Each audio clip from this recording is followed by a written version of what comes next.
Assalamualaikum warahmatullahi wabarakatuh. Kami dari kelompok 1 ingin mempresentasikan materi bahasa Indonesia, materi novel Pulang Pergi karya Terelie yang beranggotakan Saya Nasruddin. saya Pasiania Nela Yasmin. Saya Naila Siabutina. Saya Nasalia Bumi. Selamat menyaksikan. Biografi penulis yaitu Terelie. Terelie lahir pada 21 Mei 1979. Ia merupakan anak dari seorang petani biasa yang tumbuh dewasa di pedalaman Sumatera. Nama asli Terelie adalah Darwis. Terelie hanya nama pene yang diberikan di setiap karyanya. Terelie adalah anak keenam dari 7 bersaudara.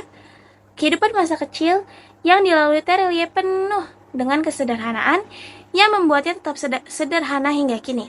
Sosok Terelie terlihat tidak banyak gaya dan tetap rendah hati dalam menjalani kehidupannya. Terelie menempuh pendidikan dasar di SD Negeri 2 Kikim Timur, Sumatera Selatan. Kemudian, ia melanjutkan pendidikan ke SMP Negeri 2 Kikim, Sumatera Selatan. Setelah itu, pendidikan menengah atasnya di SMAN 9 Bandar Lampung. Setelah lulus SMA, ia melanjutkan pendidikan tingginya di Universitas Indonesia dan berkuliah di Fakultas Ekonomi. Unsur intrinsik yang pertama ada tema. Tema dari novel Pulang Pergi karya Terelie yaitu perjalanan hidup, perubahan, dan pencarian makna hidup yang sesungguhnya. Tokohnya ada Bujang, Salonga Junior, Sergei, Thomas, Maria, Otets, Natasha, White, Yuki, dan Kiko. Untuk tokoh yang pertama yaitu Salonga. Salonga adalah seseorang pria yang penuh dengan misteri dan memiliki latar belakang kehidupan yang tidak mudah. Ia merupakan seorang yang bijaksana dan banyak berpikir, namun juga sering diliputi oleh kebingungannya sendiri.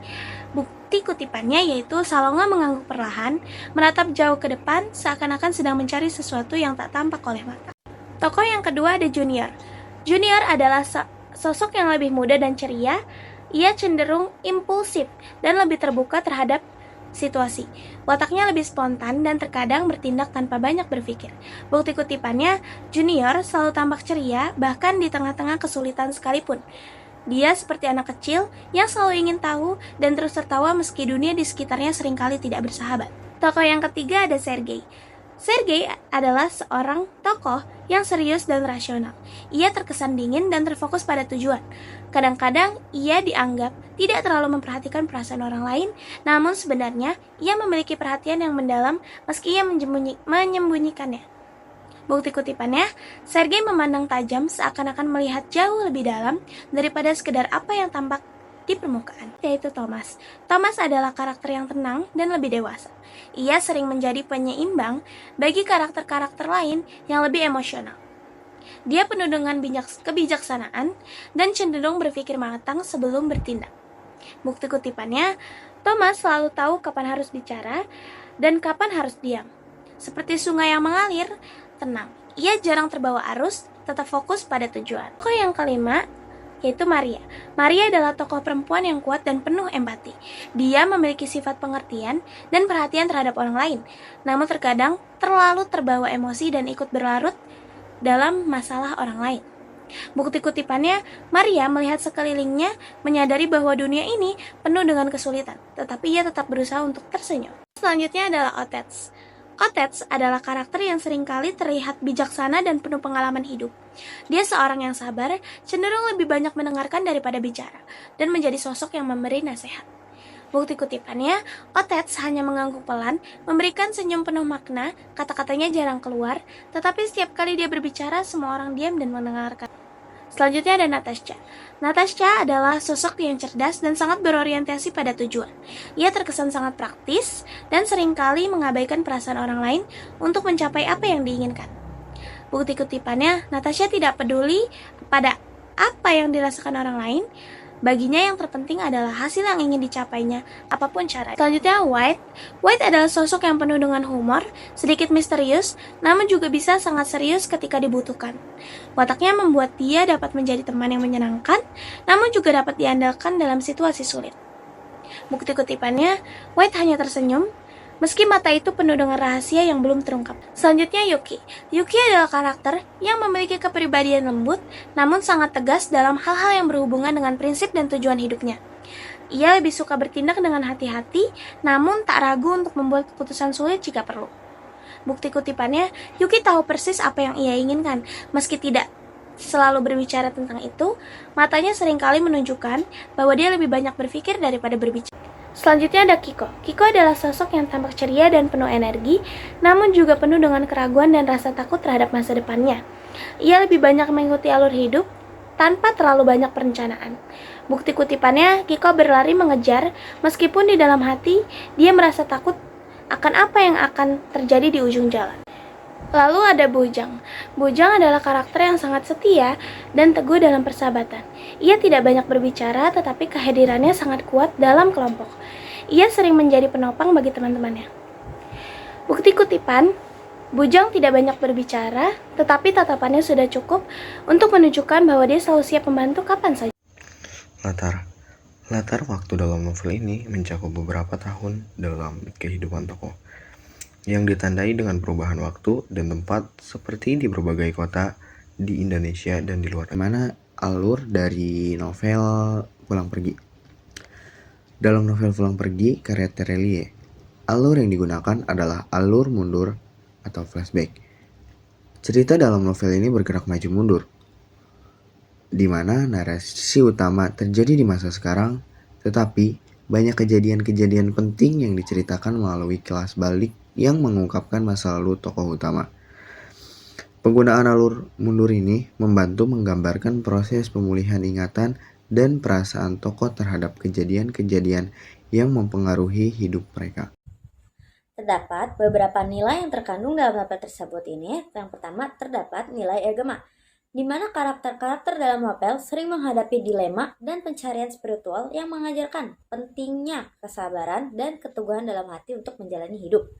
Kutipan yang terdapat dari novel tersebut adalah, takdir bukanlah sesuatu yang bisa kita tolak, meski kadang kita merasa tak pantas. Dalam kutipan ini mengajarkan pembaca bahwa takdir adalah bagian dari rencana Tuhan yang tidak selalu bisa kita pahami, namun harus diterima dengan sabar dan ikhlas. Yang kedua, terdapat nilai moral, di mana di dalam novel ini pentingnya sikap empati, tanggung jawab, dan kejujuran dalam kehidupan sehari-hari.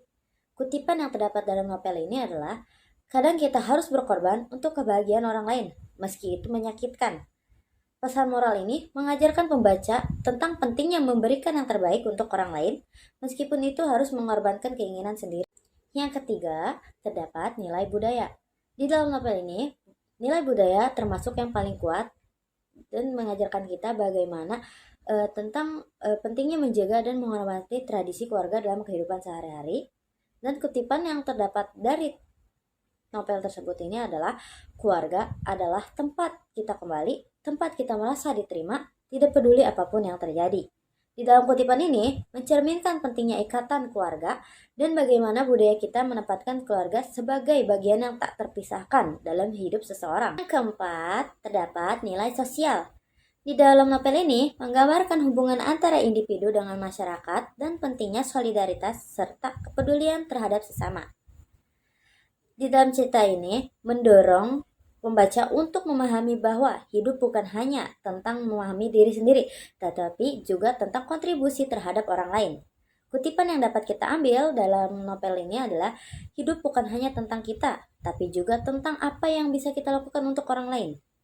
Pesan sosial ini mengajarkan pentingnya berbagi, membantu sesama, dan memperhatikan kesejahteraan masyarakat secara keseluruhan. Yang kelima, terdapat nilai politik, di mana karakter-karakter di dalam novel ini berusaha untuk mencari keadilan dan membuat perubahan di sekitar mereka. Kutipan yang dapat kita ambil dalam novel tersebut adalah, terkadang untuk memperbaiki dunia, kita harus memulai dari diri kita sendiri. Pesan ini mengandung makna bahwa perubahan sosial dan politik dimulai dari individu yang berani bertindak dan berperan dalam menciptakan perubahan positif. Gaya bahasa. Gaya bahasa yang dipakai dalam novel Pulang Pergi karya Terelie, pertama, menggunakan majas perbandingan. Majas perbandingan ini dibagi menjadi beberapa bagian.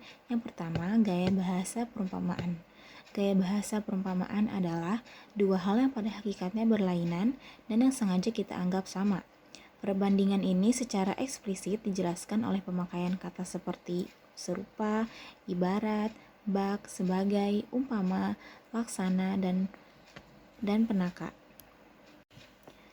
Gaya bahasa perumpamaan dalam novel Pulang Pergi karya Terelie seperti tertuang pada kutipan novel halaman 59 berikut ini. Pintu kamar diketuk-ketuk menghentikan tawa. Sergei melangkah masuk. Apakah si babi hutan sudah siap? Dalam kutipan di atas, hal yang diperbandingkan adalah si babi hutan. Babi hutan adalah salah satu hewan yang dikatakan memiliki kecepatan lari yang sangat cepat. Perkataan itu diucapkan oleh Sergei dalam novel Pulang Pergi yang mengibaratkan temannya yang bernama Bujang seperti babi hutan dengan jarak yang cepat dan waktu yang cepat langsung mengadakan pernikahan karena terjebak dalam suatu sayembara. Kedua, gaya bahasa metafora. Gaya bahasa metafora adalah pemakaian kata-kata bukan arti yang sebenarnya, melainkan sebagai lukisan yang berdasarkan persamaan atau perbandingan. Gaya bahasa metafora ini terdapat dalam kutipan novel halaman 263 dan 174. Setengah jam lengan, langit mulai gelap, matahari tumbang. Bujang menyalakan senter yang telah diambil dari truk militer sebelum mereka mulai berjalan kaki. Kutipan tersebut, ungkapan dalam kutipan matahari tumbang, mengandung perbandingan dua hal yang berbeda, yaitu matahari dan tumbang. Matahari adalah pusat tata surya yang menyinari dan memberikan panas kepada bumi, sedangkan tumbang adalah kata yang biasa digunakan dalam pertempuran atau bisa diartikan dengan gugur. Ungkapan matahari tumbang berarti pergantian perputaran tata surya dengan ditandai oleh terbenamnya matahari. Kutipan novel selanjutnya berada di halaman 174. Bujang benar, persis mobil polisi itu muncul keluar dari kantor polisi. Mata tajam mereka sudah terlatih segera bisa melihat orang-orang tertentu. Kutipan tersebut, ungkapan dalam kutipan yang menyebutkan mata tajam, mengandung perbandingan yang berbeda antara mata dengan tajam. Mata adalah alat penglihatan manusia dan tajam memiliki artian suatu barang yang lancip. Dalam kutipan tersebut disatukan menjadi mata tajam yang dimaksud adalah mata yang sangat teliti mengarah pada suatu yang dituju. Yang ketiga, gaya bahasa alegori. Gaya bahasa alegori adalah cerita yang dikisahkan dalam lambang-lambang, merupakan metafora yang diperluas dan berkesinambungan, tempat atau wadah objek-objek atau gagasan-gagasan yang diperlambangkan. Gaya bahasa alegori ini terdapat pada kutipan novel halaman 50. Oh ya, dia yang menembak tombak perang yang berisi pesan tertulis dalam makam ayahku. Bujang mengingat persis kejadian itu.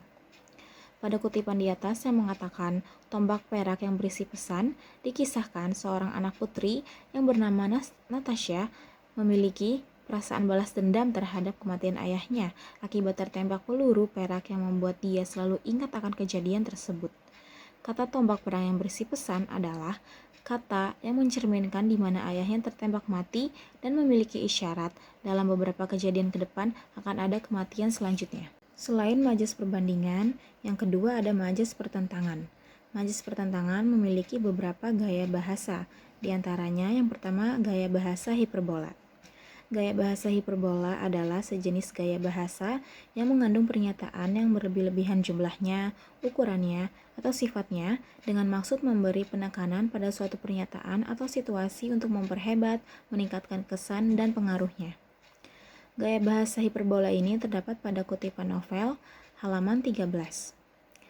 Senja yang sempurna, matahari bulat siap beristirahat di balik lereng-lereng bukit. Tapi kisah ini baru saja dimulai, menjemput pertarungan berikutnya. Pada kutipan tersebut, gaya bahasa hiperbola terlihat pada penggunaan kata yang berlebihan sifatnya dalam menerangkan tentang matahari terbenam.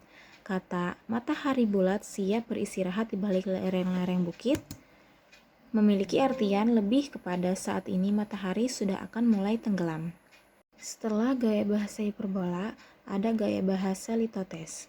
Gaya bahasa litotes adalah gaya bahasa yang mengandung pernyataan yang dikecil-kecilkan, dikurangi dari kenyataan yang sebenarnya, misalnya untuk merendahkan diri. Gaya bahasa litotes ini terdapat pada novel halaman 237. Aku benar-benar menjadi orang yang bodoh. Kapal feri itu menjadi saksi betapa pengecutnya aku untuk tidak menyapa dia. Kutipan yang berada di atas klausa, aku benar-benar menjadi orang yang bodoh, merupakan penanda gaya bahasa litotes. Manusia mengatakan bahwa dirinya bodoh dikarenakan hal kecil.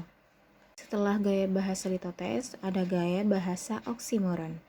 Gaya bahasa oksimoron adalah gaya bahasa yang mengandung pertentangan dengan menggunakan kata-kata yang berlawanan dalam frase yang sama. Gaya bahasa oksimoron ini terdapat pada kutipan novel halaman 256. Dari dalam padang ilalang, di luar batang ilalang yang tinggi tiba-tiba keluar truk militer. Dengan kecepatan tinggi, ungkapan dari dalam bertentangan dengan di luar.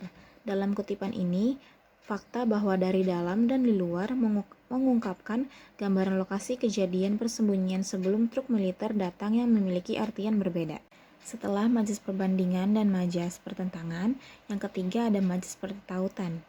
Majas pertautan memiliki beberapa gaya bahasa, di antaranya yang pertama ada gaya bahasa erotesis.